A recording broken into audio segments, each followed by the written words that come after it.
हमारा अगला important chapter है सरफेस एरिया एंड वॉल्यूम।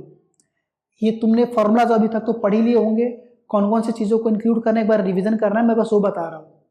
सबसे पहले तुम क्यूबॉइड का देखना, क्या देखोगे, कर्व सरफेस एरिया या फिर इसको लैटरल सरफेस एरिया भी बोलते हैं, तो दोनों देख लेना इसका फॉर्मूला। इसका टोटल सरफेस एरिया का फॉर्मूला ध्यान में रखना और इसका वॉल्यूम का फॉर्मूला ध्यान में रखना। इसका जो डायमेंशन होता है वो एल बी और एच होता है, लेंथ भी होता है, ब्रेथ भी होता है, हाइट भी होता है। अगला है हमारा क्यूब। क्यूब क्या है, एक क्यूबॉइड का ही स्पेशल फॉर्म है। इसमें उसमें लेंथ ब्रेथ हाइट था, इसमें लेंथ ब्रेथ और हाइट तीनों बराबर हो जाएंगे एल या फिर ए बोलो, है ना, साइड ए के बराबर हो जाएंगे। ठीक है। एक होता है सॉलिड सिलेंडर। सॉलिड सिलेंडर के बारे में तुमको सारा चीज़ पता है, तो उसमें भी कोई चीज़ बताने की ज़रूरत नहीं है।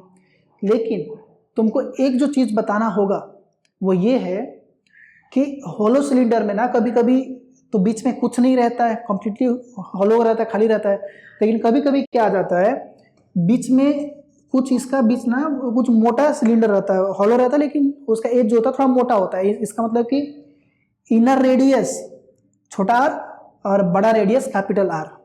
तो इस केस में तुमको थोड़ा ध्यान देना होगा, राइट। इसका वॉल्यूम निकालने में, इसका एरिया निकालने में, सरफेस एरिया निकालने में, लैटरल सरफेस एरिया जो भी निकालने में थोड़ा सा तुमको ध्यान देना होगा इसके। तो इसका फॉर्मूला ध्यान से देखना कि मैं बोल रहा हूँ, फिर से सुनो, हॉलो रहेगा लेकिन उसका जो एज है थोड़ा सा मोटा रहेगा। इसका मतलब कि इनर रेडियस स्मॉल आर, बाहर का रेडियस बड़ा आर। तो इसके लिए ये तीनों फार्मूला ध्यान से समझ के रखना इस चीज़ को। और अगर कोई डाउट हो रहा हो तो मैं तो हूँ ही इधर, पूछ सकते हो मेरे से कमेंट में। और बाकी कोन का भी स्फीयर हेमिस्फीयर, ठीक है।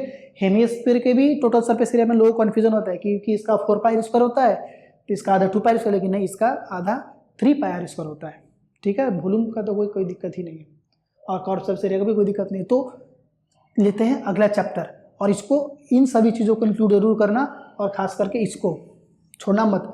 और कॉम्बिनेशन ऑफ फिगर्स के ना तुमको क्वेश्चंस आएंगे। जैसे कभी क्या हुआ कि एक क्यूबॉइड के ऊपर रख देगा हेमिस्फीयर, एक कोन के ऊपर रख देगा हेमिस्फीयर, राइट। एक सिलेंडर के ऊपर रख देगा हेमिस्फीयर, सिलेंडर के ऊपर कोन आ जाएगा, वो टेंट वाला क्वेश्चन, राइट। तो ये सभी चीज़ें ध्यान में रखना इन सब चीज़ को, और छोड़ना मत कोई भी चीज़। कुछ डाउट हो तो पूछो मेरे से, मैं हूँ इधर। अगला चैप्टर।